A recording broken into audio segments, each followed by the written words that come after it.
Hola, muy buenas tardes amigos, bienvenidos a un nuevo video aquí en nuestro canal Milan Chess. Muy bien, en esta oportunidad les traigo la segunda entrega de la lista de los campeones del mundo oficiales de ajedrez. En el video anterior les narré la historia de Wilhelm Steiny y de Manuel Lasker, y en esta oportunidad les traigo la biografía de José Raúl Capablanca, el cubano, y el ruso Alexander Alekhine. Estoy seguro que les va a gustar mucho, ya que estos dos ajedrecistas dejaron un legado muy importante para el ajedrez moderno. Sus partidas aún siguen vivas en todo lo que tiene que ver con la historia del ajedrez. Encontramos muchos tutoriales, muchos videos y muchos comentarios de sus partidas hoy en día. Por lo tanto, y sin más, los invito a disfrutar de este material.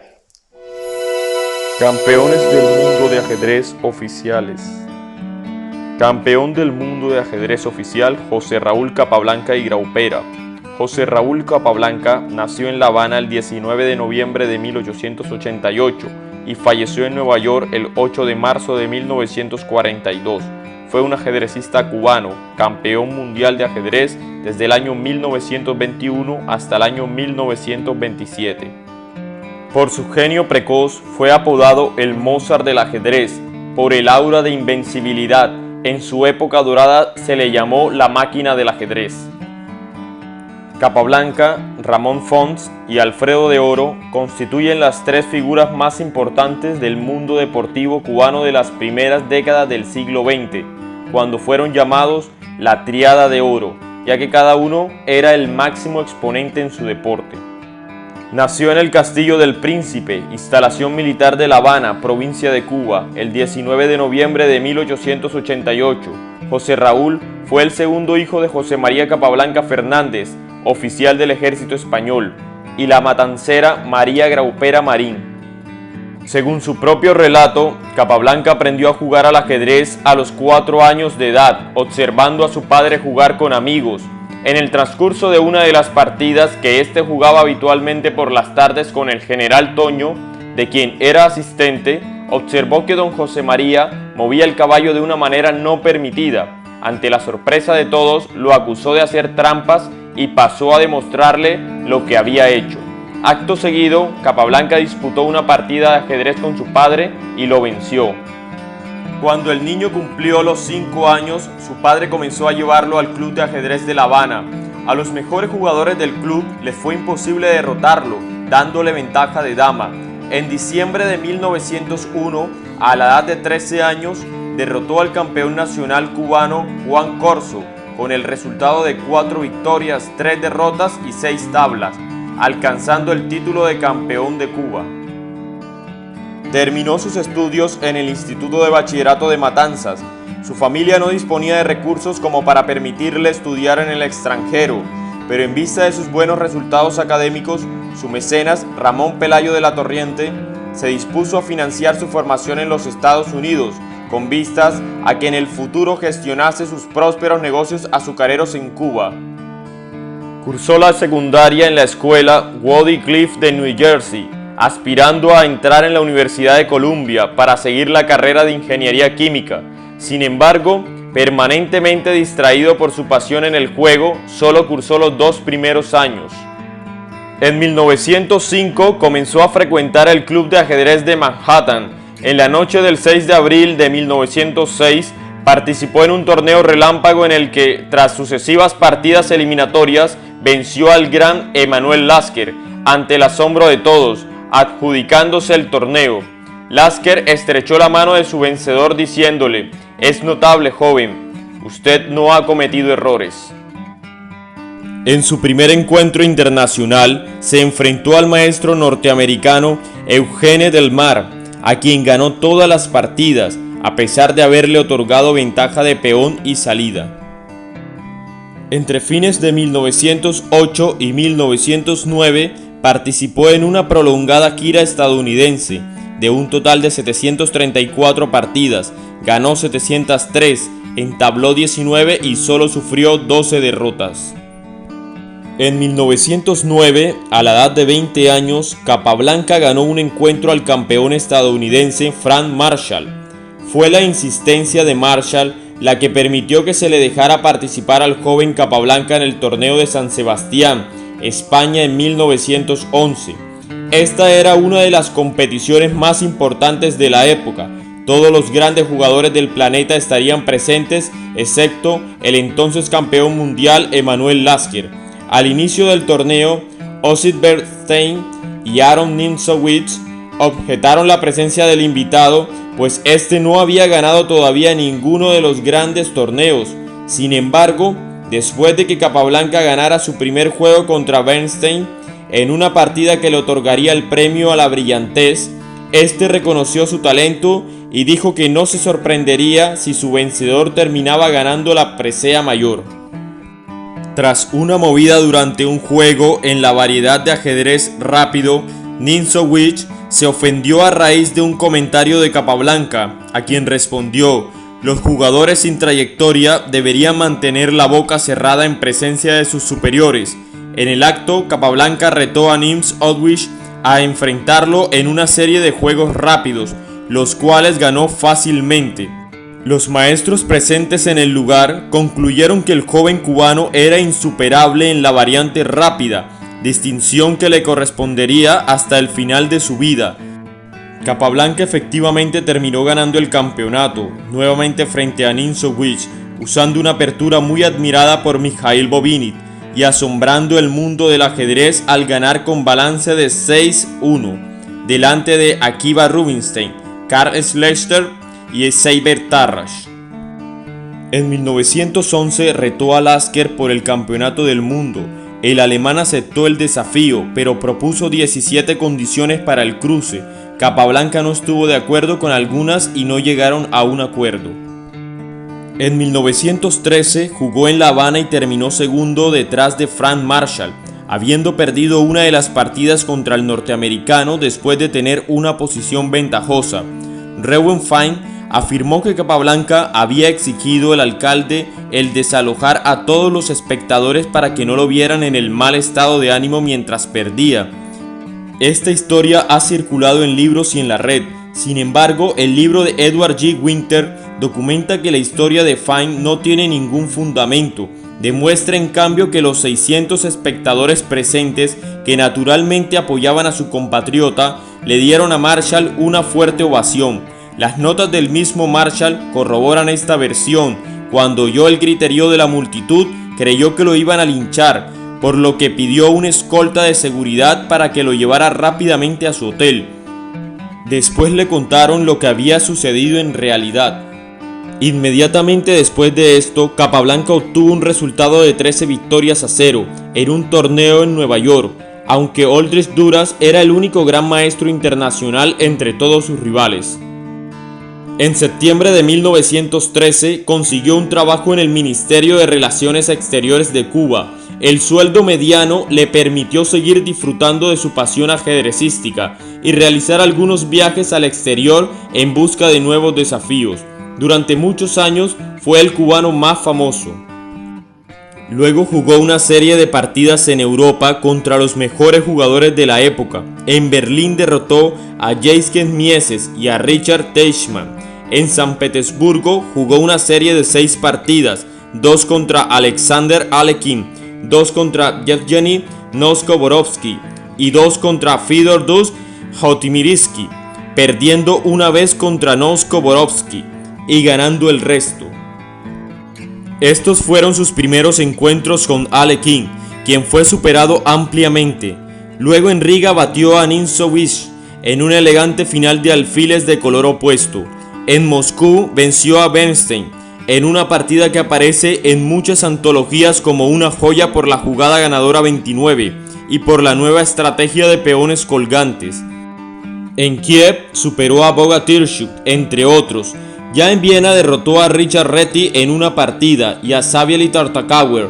Capablanca dio también un gran número de partidas simultáneas, destacadas por su rapidez y gran cantidad de victorias. En el gran torneo de 1914 en San Petersburgo, con la participación de la mayoría de los mejores jugadores del mundo, con la excepción del Imperio Austrohúngaro, Capablanca se encontró con el gran Lasker por primera vez en un torneo normal. El cubano había ya ganado la final del mencionado torneo de ajedrez relámpago de 1906, en el que innovó con una ahora famosa composición final. Capablanca tomó ventaja de 1,5 puntos en las rondas preliminares y obligó a Lasker a luchar por el empate. Ganó nuevamente el premio por brillantez contra Bernstein y tuvo algunas victorias importantes contra David Janowski, Nimzowitsch y Alekhine. Sin embargo, fue una víctima de una notoria mejoría de Lasker en la segunda parte del torneo, que incluyó una famosa victoria del alemán. Terminó segundo detrás de Lasker con 13 puntos contra 13.5 del alemán, pero delante de Alekhine, quien finalizó en tercer puesto. Al concluir el torneo, el zar Nicolás II proclamó a los 5 ganadores de premios, Lasker, Capablanca, Alekhine, Tarrasch y Marshall, como grandes maestros del ajedrez. En 1920, Lasker se dio cuenta de que Capablanca se estaba haciendo demasiado fuerte y decidió renunciar al título en favor de este, añadiendo: "Usted ha ganado el título no por la formalidad de un desafío, sino por su brillante maestría". El cubano prefería ganarlo en una partida, pero Lasker insistió en que era él ahora el retador. En 1921 jugaron el campeonato en La Habana, donde Capablanca venció al alemán sin perder una sola partida. No sería sino hasta 8 décadas más tarde cuando esto se repetiría, cuando en 2000 Vladimir Kramnik le ganó a Garry Kasparov. El nuevo campeón del mundo, Capablanca, dominó en Londres en el año 1922. Hubo un número interesante de jugadores fuertes y se creía que el campeón no debería poder evadir retos a su título como había sucedido en el pasado. En este torneo, algunos de los mejores jugadores de la época, Alexander Alekhine, Efim Bogoljubov, Geza Maroczy, Richard Reti, Akiva Rubinstein, Tartakower y Milan Vidmar, se reunieron para discutir reglas para los campeonatos mundiales por venir. Entre otras cosas, una de las condiciones propuestas por el campeón fue que el aspirante al título tendría que reunir al menos $10,000 para el premio. En los años siguientes, Rubinstein y Nimzowitsch desafiaron a Capablanca, pero no lograron reunir el dinero. Resultó segundo en Nueva York en 1924, otra vez por delante de Alekhine. En 1925 fue tercero en Moscú detrás de Efim Bogoljubov y Lasker, pero en 1927 dominó el torneo en Nueva York contra 6 jugadores sin perder una partida y con 2.5 puntos más que Alekhine. En este periodo también hubo varios cambios en la vida personal del maestro. En diciembre de 1921 se casó con Gloria Simoni Betancourt. Tuvieron un hijo, José Raúl, en 1923 y una hija, Gloria, en 1925, pero el matrimonio terminó en divorcio. También perdió a su padre y a su madre. El éxito en Nueva York en 1927 fue excepcional. Terminó invicto en una vuelta cuádruple con 6 de los mejores jugadores del mundo y con 2.5 puntos por encima del segundo lugar, Alekhine. Capablanca también superó al moscovita en su primer enfrentamiento. Ganó el premio de la partida más brillante contra Rudolf Spielmann y ganó 2 juegos interesantes contra Nimzowitsch. Esto lo dejó como el gran favorito para el campeonato contra Alekhine, que hasta entonces no había podido ganar nunca a Capablanca. El desafío fue respaldado por un grupo de hombres de negocios argentinos y el presidente de este país, que garantizó los fondos. La proximidad del partido llevó a una serie de pronósticos sobre su resultado. El gran maestro austriaco Rudolf Spielmann sentenció: Alekhine no va a ganar ninguna partida. Según Vidmar, Alekhine no tiene ni la sombra de una posibilidad. Bogoljubov coincidió: el resultado final va a ser 6-3 a favor de Capablanca. Nimzowitsch y Maroczy se pronunciaron también en favor de la victoria del cubano. El propio Capablanca se sentía seguro de su triunfo, por lo que, fiel a su estilo, no se preparó para el encuentro, confiando en su capacidad única para resolver los problemas directamente frente al tablero. En cambio, llevado por sus responsabilidades laborales como representante del ajedrez de Cuba, participó en una gira de partidas de exhibición por el Brasil. En una estrategia diametralmente opuesta, su contrincante se dedicó a la compleja tarea de estudiar con inédita profundidad los patrones subyacentes en el estilo de juego de Capablanca, sus movimientos recurrentes y sus respuestas ante problemas complicados, etc., inaugurando una forma de trabajo que es norma hoy en día entre los máximos exponentes del ajedrez mundial. El encuentro se jugó en septiembre en Buenos Aires. Ganaría el primero en obtener 6 victorias. Alekhine jugó con paciencia y solidez. Llevó a Capablanca a perder la primera partida de manera mediocre, para luego tomar ventaja ganando las partidas número 3 y 7. Juegos de ataque más al estilo de Alekhine. Luego perdió las partidas 11 y 12. Capablanca intentó convencer a Alekhine para anular la cita después de una larga serie de tablas. El ruso rehusó y acabó venciendo 6-3 en el encuentro más largo de la historia del campeonato del mundo, exceptuando el campeonato de 1985 entre Karpov y Kasparov. Alekhine no aceptó jugar la revancha, contraviniendo una de las condiciones del enfrentamiento. A pesar del colapso de los mercados financieros en 1929, Alekhine siguió insistiendo en las condiciones acordadas en Londres, es decir, Capablanca estaba obligado a recaudar $10.000. El aspirante no logró satisfacer esta condición. En cambio, Alekhine jugó 2 campeonatos mundiales contra Efim Bogolyubov, que era un buen ajedrecista, pero no una amenaza para él en un juego extenso. Durante su reinado, Alekhine rechazó jugar en los mismos torneos que su rival. Capablanca ganó varios torneos fuertes después de haber perdido el título mundial. Tenía la esperanza de que tarde o temprano sus resultados obligarían a Alekhine a jugar una revancha por el campeonato del mundo, lo que no sucedió. En 1931 derrotó al gran jugador holandés Max Euwe, tras lo cual dejó de jugar por un tiempo al más alto nivel, participando solamente en partidas de menos importancia en el Club de Ajedrez de Manhattan. Reuben Fine, extraordinario jugador de ajedrez rápido, rememora que en este periodo jugó varios cruces de esta especialidad con Alekhine, con resultados muy parejos. En comparación, las pocas veces que se enfrentó en esta variante con el cubano, este lo machacó sin misericordia. En 1934 comenzó de nuevo a jugar torneos de mayor importancia. Olga Chagodayev, con quien se casó en 1938, lo inspiró a competir de nuevo.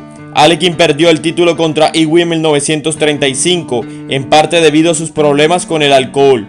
Esto le dio a Capablanca nuevas esperanzas de volver a ganar el título, y ganó en Moscú en 1936, delante de Botvinnik y Lasker. En el gran torneo de Nottingham en 1936 terminó empatado con Botvinnik, por delante de Euwe, Lasker, Alekhine y detrás de los nuevos talentos de Reuben Fine, Samuel Reshevsky y Salov Follow. Esta fue la primera partida de Capablanca contra Alekhine desde el gran campeonato mundial entre los dos, y el genio cubano no perdió la oportunidad de vengar su derrota. Teniendo una posición inferior, logró atrapar al ruso en una trampa tan elaborada que ninguno de los otros jugadores, excepto Lasker, se dio cuenta de dónde el perdedor había cometido el error. Capablanca comentó sobre este particular en El legado de Capablanca, sus últimas presentaciones, páginas 111 y 112, expresando su admiración por la astucia que Lasker demostraba incluso a los 60 años. Sin embargo, el cubano no menciona a su oponente, Alekhine. La relación entre ambos era de profundo desagrado mutuo, hasta el punto en que rara vez compartieron un tablero por más de unos segundos. Cada uno hacía su movida y luego se levantaba para caminar por las cercanías. En 1937, Euwe, en contraste con la situación entre Alekhine y Capablanca, cumplió con su obligación y concedió a Alekhine el juego de revancha. Alekhine dejó de beber, se preparó bien y volvió a ganar fácilmente el primer puesto. Después de esto no hubo mucha esperanza de que Capablanca volviera a disputar el título. Alekhine no jugó más partidas por el campeonato del mundo y murió en 1946. El absoluto y arbitrario control del título por parte del circunstancial campeón impuso a la FIDE a reglamentar el mecanismo de elección de rivales y así asegurarse de que el mejor aspirante tuviera la oportunidad de acceder a la final. La salud de Capablanca comenzó a empeorar. Tuvo un pequeño accidente cerebrovascular durante el torneo Avro de 1938 y tuvo el peor resultado de su carrera, séptimo de 8 jugadores. Sin embargo, incluso en esta etapa de su declive, fue capaz de producir resultados extraordinarios. En la Olimpiada de Ajedrez de 1939 en Buenos Aires, representando a Cuba, logró obtener la medalla de oro individual al mejor primer tablero, por delante de Alekhine y de Paul Keres. El 7 de marzo de 1942, Capablanca se encontraba en el Club de Ajedrez de Manhattan en Nueva York. El cubano, de muy buen humor, hacía bromas en relación con las jugadas que se producían en el tablero. De pronto, sorprendiendo a los que le rodeaban, se puso en pie exclamando: «Ayúdenme a quitar el abrigo», desplomándose luego en brazos de los ajedrecistas que se le acercaron. Trasladado momentos después al hospital Monte Sinaí, al que llegó en estado comatoso, falleció a las 5:30 de la mañana del día 8. La causa directa de su muerte fue una hemorragia cerebral, consecuencia de la hipertensión arterial que venía padeciendo desde hacía bastante tiempo. Justamente un año antes, en el mismo hospital, había fallecido Emanuel Lasker. Tras su muerte, el mundo del ajedrez sufrió una terrible consternación. Los grandes maestros más importantes de la época, incluyendo a Alekhine, expresaron sus pésames y le calificaron como el jugador de ajedrez más grande de todos los tiempos. José Capablanca recibió sepultura en La Habana con grandes honores. El general Fulgencio Batista, dictador de Cuba, se hizo personalmente cargo de los trámites funerarios. Capablanca falleció a la edad de 53 años y 109 días. En 1951, Cuba editó una estampilla de 25 centavos con su retrato, la primera con la figura de un maestro de ajedrez. Campeón del mundo oficial, Alexander Alekhine. Alexandrovich Alekhine o Aliokhin, nombre oficial como ciudadano francés, Alexandre Alekhine, y en español Alejandro Alekhine. Transcripción en inglés, Alexander Alekhine. Nació el 31 de octubre de 1892 y falleció el 24 de marzo de 1946. Fue un ajedrecista ruso, nacionalizado francés, campeón mundial que murió en posesión del título, conocido por su estilo agresivo y combinativo entre los jugadores clásicos. Alekhine nació en el seno de una rica familia en Moscú. Su padre era un terrateniente y miembro de la Duma Imperial de Rusia. Su madre, Inés Prokhorova, era la hija de un empresario. La familia estaba en el sector de los negocios textiles y tuvo 3 hijos, Alexei, Alexandr y Bárbara. Una buena muestra de la excentricidad de sus padres es que estos nombres se los pusieron a los hijos por ser de personajes de las obras del dramaturgo ruso Alexandr Ostrovsky. Según su biógrafo más acreditado, el ajedrecista soviético Alexandr Kotov, tanto su padre por su trabajo como su madre entregada a obras benéficas y constantes reuniones sociales, además de comentarse que entregada al alcoholismo, dejaban a los niños solos constantemente. En ese ambiente, fue su abuela quien un día enseñó a jugar al ajedrez a los niños, resultando los 2 varones con excelentes cualidades para asimilar el juego. Si bien Alexander superaría claramente a su hermano mayor con el tiempo, se sabe de fuentes seguras que el pequeño Alekhine no practicó formalmente el ajedrez de niño. Asistía a los clubes ajedrecísticos a escondidas de sus padres, pues en esos tiempos ellos no permitían a los niños acercarse a los clubes de ajedrez. Desarrolló su talento jugando partidas por correspondencia o jugando con su hermano mayor Alexei. Hasta para desarrollar su habilidad innata, analizaba partidas a la luz del candil de su habitación hasta altas horas de la noche.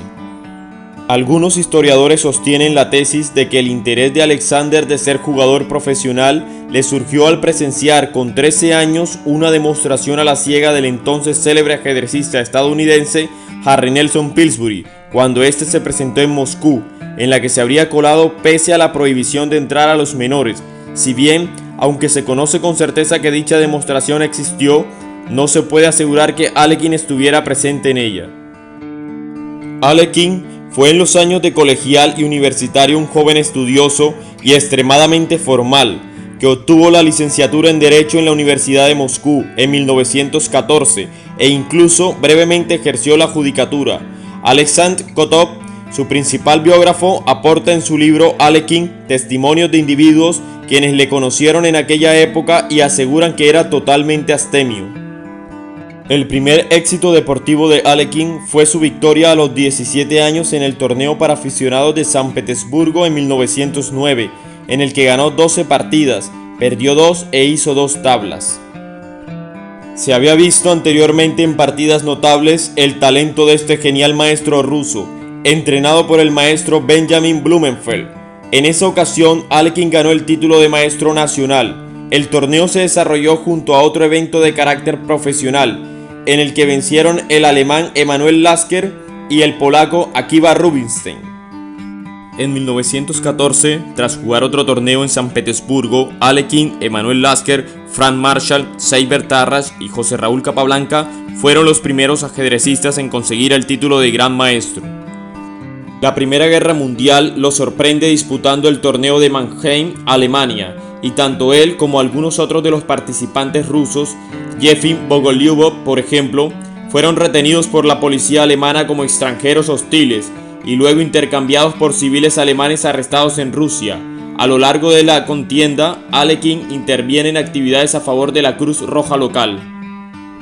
La Revolución Rusa lo sorprende en Moscú y Alekhine ve confiscados sus bienes. Pese a ello, en 1918 logra ganar un torneo ajedrecístico en Moscú, pero en junio de 1919 es arrestado en Odessa debido a ser sospechoso de espionaje en favor del movimiento blanco por su origen burgués. Un relato no comprobado cuenta que el propio León Trotsky se presentó en la celda del ya famoso Alekhine para jugar una partida con él, donde el líder comunista fue vencido tras una serie de sorprendentes combinaciones, lo que le hubiera valido a Alekhine el favor de Trotsky para ser liberado. El régimen bolchevique, instalado después de la victoria revolucionaria, coarta el afán de Alekhine por seguir interviniendo en grandes competiciones ajedrecísticas en el extranjero, hasta llegar a campeón mundial, por lo que se consideraba capacitado. Ante este panorama, y una vez liberado de su encarcelamiento, Alekhine se entrega al objetivo de salir de la Rusia comunista.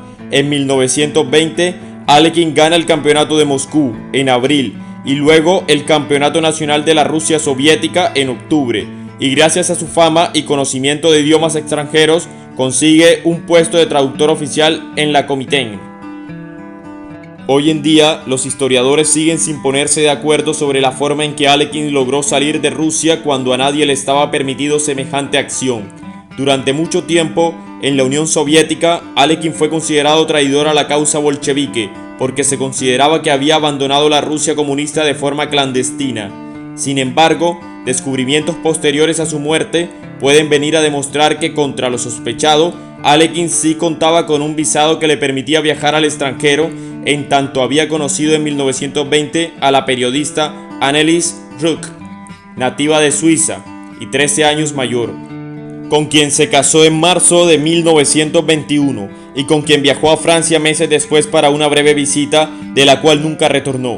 A este respecto, el propio Alexander Kotov en su libro declara tener en su poder una copia del visado de Alekhine, emitido por el Ministerio de Asuntos Exteriores bolchevique y firmado por su subsecretario Lev Karajan. Alekhine se asentó en Francia en 1921, donde adquirió la nacionalidad francesa 6 años después. En 1925 homologa sus estudios de leyes en la Universidad de la Sorbona de París. Alekhine era considerado por sus coetáneos como Doctor Alekhine, título otorgado por un supuesto doctorado en Derecho adquirido en la Sorbona, pero nunca ha podido comprobarse la veracidad del mismo, por lo que se supone que pudo ser una invención suya. Alekhine llevó una vida cosmopolita, visitó muchos países y llegó a hablar hasta 6 idiomas: ruso, francés, alemán, inglés, español y portugués. En Europa, antes de enfrentarse a Capablanca por el título mundial, logra 3 triunfos sonados. En 1925 logra el primer puesto en el torneo de Baden-Baden. En 1926 vence en un encuentro particular a Max Euwe y en 1927 obtiene el segundo puesto en el torneo de Nueva York, después de José Raúl Capablanca, quien en esos años era campeón mundial de ajedrez. En aquella época, el poseedor del título mundial solo lo ponía en juego frente al oponente que fuera capaz de cumplir una serie de condiciones impuestas por el mismo campeón. Para alejar posibles candidatos peligrosos, los campeones solían pedir como requisito una suma altísima de dinero a título de garantía a pagar en favor del vencedor, lo cual ningún jugador normal se podía permitir si no era financiado por un mecenas. Alekhine trató en vano de encontrar uno y Capablanca se sentía seguro de retener su título, cuando sorpresivamente el gobierno de la República Argentina, a instancias del Club Argentino de Ajedrez, anunció que estaba dispuesto a poner como garantía el dinero que Capablanca solicitaba, a condición de que el encuentro se celebrase en Buenos Aires. Todavía hoy se desconocen las razones del gobierno argentino para esto, aunque se sospecha que, al ser considerado Capablanca un jugador invencible y que en el ya referido torneo de Nueva York había sacado a Alekhine una ventaja de 2.5 puntos, se preveía un triunfo aplastante del campeón ante el aspirante, lo cual acabaría definitivamente con las constantes pretensiones de este. Del 16 de septiembre al 29 de noviembre de 1927 se celebró en Buenos Aires el partido Capablanca-Alekhine, con el título mundial de ajedrez en juego. Alekhine venció a Capablanca por un marcador final de 18.5 a 15.5 y se convirtió en campeón del mundo. En tanto ambos rivales se habían pactado declarar campeón a quien primero venciera en 6 partidas, Alekhine no solo superó a su adversario, sino que tuvo que enfrentarse además a serios problemas dentales, ya que durante el transcurso de la competición le fueron extraídas 6 muelas. Tras su regreso de Buenos Aires, con el título de campeón en su poder, Alekhine tuvo una gran desilusión. Su barco hizo escala en Barcelona, donde una gran multitud de aficionados españoles le dispensó un recibimiento espectacular. A su llegada a París, Alekhine esperaba un recibimiento semejante de los aficionados locales, pero apenas si fueron a recibirlo sus amigos y algunos pocos conocidos. El fastidio del campeón aumentó por cuanto durante el partido de Buenos Aires el gobierno francés le había remitido un mensaje oficial concediéndole la ciudadanía francesa el 5 de noviembre. Alekhine negó posteriormente a Capablanca la posibilidad de un encuentro de revancha, aunque en teoría estaba obligado a ello, poniendo como condición también el pago de una suma de dinero exageradamente alta para ello, debido a la extrema enemistad surgida entre los dos jugadores durante el torneo. En cambio, Alekhine sí aceptó defender su título con condiciones más ventajosas frente a otros jugadores. El primero de ellos fue Efim Bugolyubov, 2 veces en 1929 en Wiesbaden y en 1934 en Baden-Baden. Tras este campeonato pronunció unas severas críticas hacia el gobierno de la URSS, por lo cual la Federación Soviética de Ajedrez lo tachó de enemigo de Estado y rompió todo contacto con él. Su hermano Alexei, aún residente en Moscú, también repudió los comentarios antisoviéticos. Alekhine logró importantes triunfos en esta época, como sus victorias en los torneos de San Remo en 1930 y en Bled en 1931. En 1935, Alekhine perdió el título ante el maestro holandés Max Euwe. A estas alturas, Alekhine ya se excedía frecuentemente en el consumo de licor y se presentó a varias partidas del match realmente ebrio, según relata el propio Euwe. Desposeído del título tras la derrota, Alekhine dejó el alcohol para aplicarse en la preparación más estricta posible a fin de recuperar el campeonato del mundo. Esta altísima exigencia logró que Alekhine derrotara a Euwe en un partido en 1937 y recobrase el título mundial. Es especialmente significativa la 6ª partida de este partido, en la que por primera vez en la historia de los campeonatos mundiales de ajedrez, Alekhine ofreció en la apertura de la partida el sacrificio de una pieza, un caballo, a cambio de un ataque meramente especulativo. Después de pensar mucho sobre esta rara jugada, Euwe tuvo miedo de pasar al ataque, declinó el sacrificio y terminó perdiendo la partida. Si bien análisis posteriores demostraron que el sacrificio debía aceptarse, esta partida prueba cómo Alekhine se esforzó en preparar el partido, buscando incluso nuevas jugadas sorpresivas en las aperturas. Con esto, Alekhine retuvo el título mundial hasta su muerte. 3 guerras se cruzaron en su camino a lo largo de su vida. Ya en su madurez, el estallido de la Segunda Guerra Mundial sorprende a Alekhine en Argentina defendiendo el tablero número 1 de Francia en la Olimpiada de Ajedrez de 1939, que se realizaba desde el 21 de agosto de 1939, volviendo a Francia en enero de 1940. Nadie sabe qué obligó a Alekhine a volver a Europa, al contrario que algunos ajedrecistas europeos que decidieron quedarse en tierras sudamericanas, pero pudo influir su rechazo a un nuevo pedido del maestro cubano José Raúl Capablanca, también presente en Buenos Aires, para poner en juego el título mundial aprovechando la estancia de ambos en Argentina. Alekhine se alista en el ejército francés como oficial de sanidad, pero tras la batalla de Francia huye a Marsella para desde ahí escapar a Estados Unidos con su esposa Grace Wisher. millonaria estadounidense de origen judío, pero fracasa en su empeño. El alto mando de la Wehrmacht, al reconocer en él al campeón mundial de ajedrez, le otorga un trato de favor y le ofrece respetar las propiedades de su esposa en Francia a cambio de participar en torneos patrocinados por la Alemania nazi. Alekhine jugó en los siguientes años varios torneos dentro del Tercer Reich o en territorios ocupados por los alemanes. Terminada la guerra, el mundo del ajedrez comienza a reorganizarse. La Federación de Ajedrez de Gran Bretaña toma la responsabilidad de organizar el nuevo campeonato por el título mundial, para lo cual, en agosto de 1946, invitan a 5 ajedrecistas a disputar un partido, cuyo ganador será el campeón. Curiosamente, entre estos ajedrecistas no está Alekhine, pese a ser el campeón mundial en activo. Lo que dieron en llamar colaboracionismo del ruso con los alemanes lo privaba, según los organizadores, de la posibilidad de defender su título ganado en 1937. Se refugia en Estoril, Portugal, donde recibe una luz de esperanza.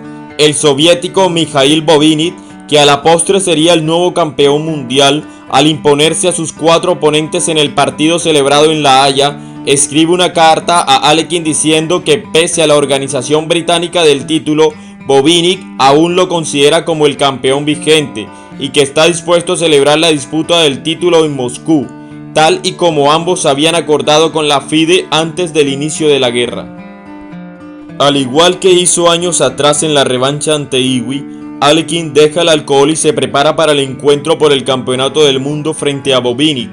La ilusión de visitar su Rusia natal y retornar a la élite del ajedrez le da nuevas esperanzas, pero la suerte le resultó nuevamente esquiva, y esta vez fue la definitiva, pues Alekhine falleció en la habitación de un hotel en Estoril, meses después de recibir la carta de Bobinit, en 1946. Aún se discute la causa de su muerte. Hay una versión de que se atragantó comiendo un gran pedazo de carne, si bien recientes descubrimientos aseveran que se trató en verdad de un ataque al corazón. Otras sospechas apuntaban a veteranos agentes de la resistencia francesa, ansiosos de matarlo por presunta traición durante la contienda, o inclusive un atentado de la KGB soviética con el mismo motivo. En este sentido, su hijo Alexandre, fruto de su segundo matrimonio, ha dado a conocer al mundo una copia de la autopsia practicada en su día indicando el atragantamiento, por lo que la polémica debería quedar cerrada. Fue enterrado en Lisboa un mes después de su muerte, ya que nadie reclamaba su cuerpo. La FIDE decidió posteriormente pagar los gastos de su traslado a Rusia para ser inhumados allí sus restos, pero su cuarta esposa, Grace Wishart, reclamó el cuerpo, cuando curiosamente no lo había hecho antes, y ejerció su derecho de que fuera enterrado en París. Sus restos se encuentran en el cementerio de Montparnasse, en París desde 1956. Alekhine, que desde que salió de su Rusia natal soñó siempre con volver a ella, no pudo cumplir su sueño ni aún después de muerto. Por esta circunstancia, buena parte de sus biógrafos lo llaman el ruso errante.